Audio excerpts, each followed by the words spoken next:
when you see all the sides given, all the sides are given and you want to find an angle, just know that in this case, you're supposed to use what? Cosine rule. So the angle which you're looking for is right over here. So now we've known that we're supposed to use the cosine rule, and why is because of the sides. We've been given all the sides. So the next thing here will be to label, okay? So this side right here will be our small letter a. You can see this is small letter a because it's opposite to small letter b. This small letter b, it's opposite to this capital letter. Capital letter C, small letter c opposite. Hopefully you can see how I'm writing. So this is capital letter A. Opposite, we have small letter a. So that's how we get to label. And the small letters, they always mean or they represent the sides, while capital letters represent the angles. So this is angle A, angle B, angle C. Side A, side C, side B. So once you get to know that, or to get to label, once you label, you write the cosine rule formula. So the cosine rule formula looks like this. Small letter a squared is equal to b power 2 plus c power 2 minus b, c actually is the 2 cos capital letter A. So this is the formula, okay? So when you're given a formula or you have written the formula like this, you even know the sides, you know the angle. The angle you're looking for, it's right here at A. So this is the angle you're looking for. What is our side A?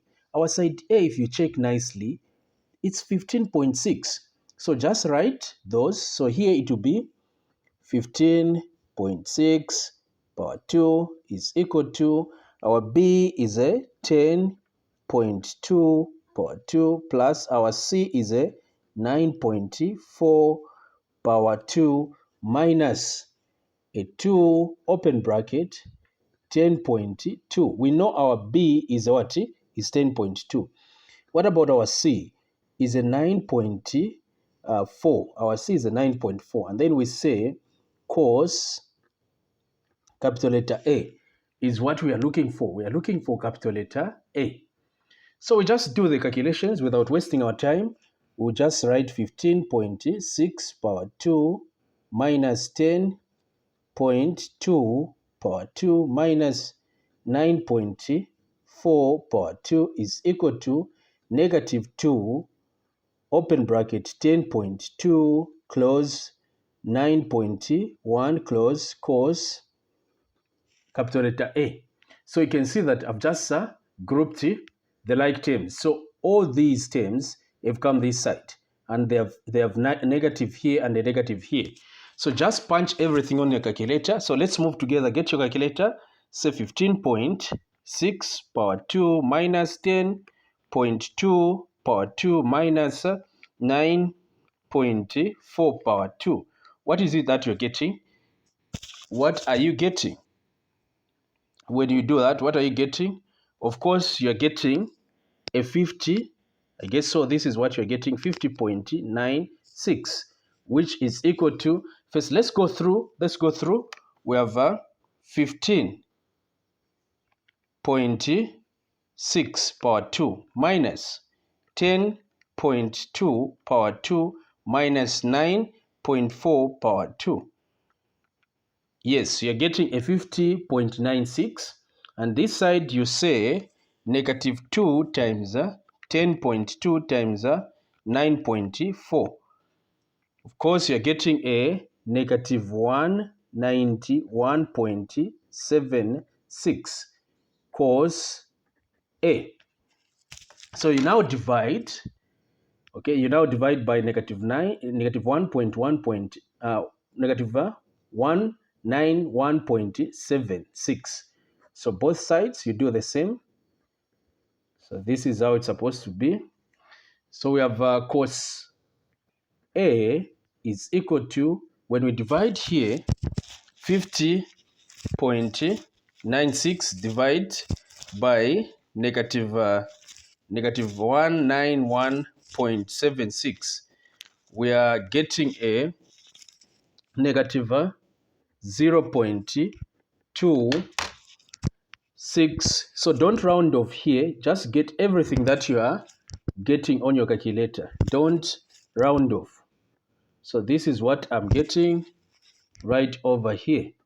So once you get this, you now come and write the angle cos. You forget about the cos. You just write A is equal to cos negative 1 power negative 1, which is cos inverse of negative 0.26574888527.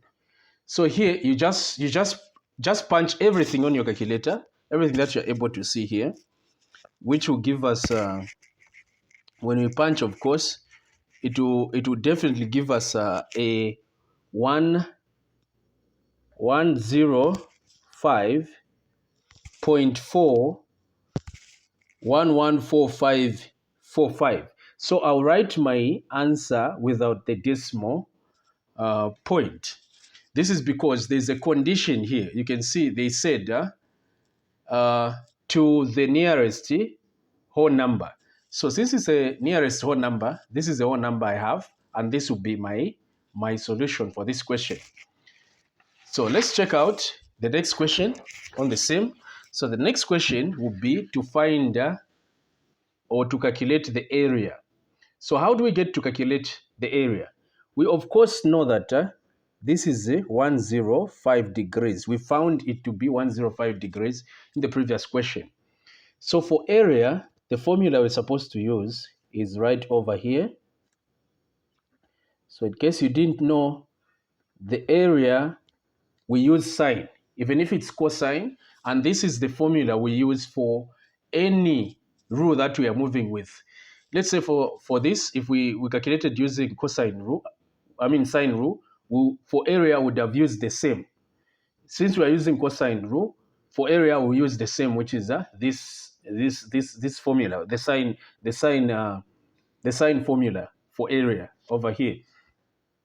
So now we indicate. So what is our A? Remember, we indicated that this is our B, small letter B, A, and C. So we can just pick from here. What is our B? Our B is 10.2. What is our A? Our C. Our C is a 9.4 sine. Capital letter A is the angle which we found here, and that is 105 degrees. So now we punch on our calculator. So that will be 1 times 10.2 times 9.4. 1 times 10.2 times 9.4. So this is simply giving us a 95.88. Then we say times sine 105 degrees. Everything over a 2.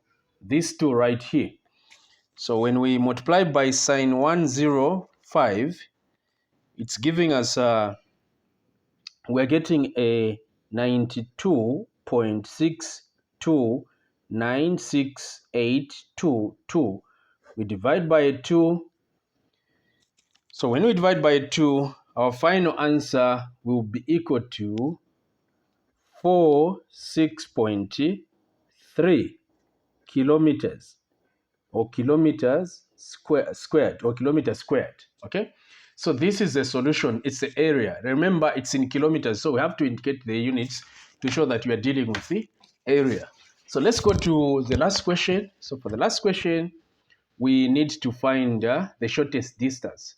So for the shortest distance, and then the area, in the previous question, the area was let me check again, is 46.3 kilometers. So the area is 46.3 kilometer squared. Okay, so we are going to say area is equal to 1/2 BH. I know you know this formula. This is a formula we use when finding area of a right-angled triangle. This is the formula. So for the last question, we have to use this formula to answer our question or to find the shortest distance.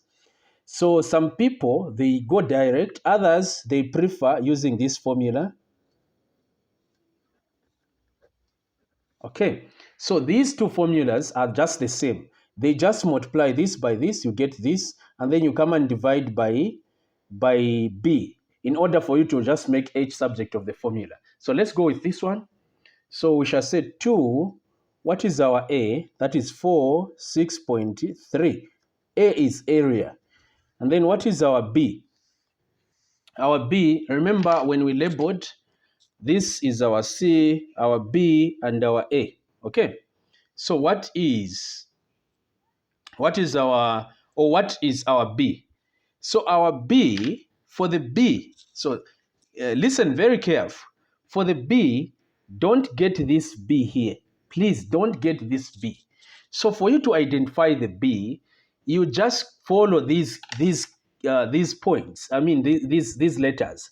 They're saying A, you are standing at A here, and then here to BC. You are standing at A. Now they want the shortest distance to BC. So if you can see, BC is right here. So get the length of BC. BC. Look at this C. If they said AC, we would have gotten this. Now they said BC. So BC get 15.6. So our BC is what? Is a 15.6. 15.6, which is equal to H. So just punch on your calculator 2 times 46.3. So we are getting a 92.6. And then we divide it by 15. So when we divide by 15, what answer are we getting? I mean 15.6. So we divide by 15.6, we are getting a 5. So our H, or shortest distance, will be 5.94 kilometers. So 9.4 kilometers. Thank you so much for watching. Please remember to follow me, okay? And if you're watching this video for the first time, please remember to stay on this page. We really help people in different subjects: mathematics, English, additional mathematics, science, biology, civic education, RE, and many, many more subjects. So currently we've started conducting tuitions for the 2024 GCE. If you want to be part of the classes, this is a number. Regardless of the grade that you are in, you can call or WhatsApp this number. We'll be able to help you and advise you on how you can join our online classes. This has been Isichamba Jacob. Bye-bye.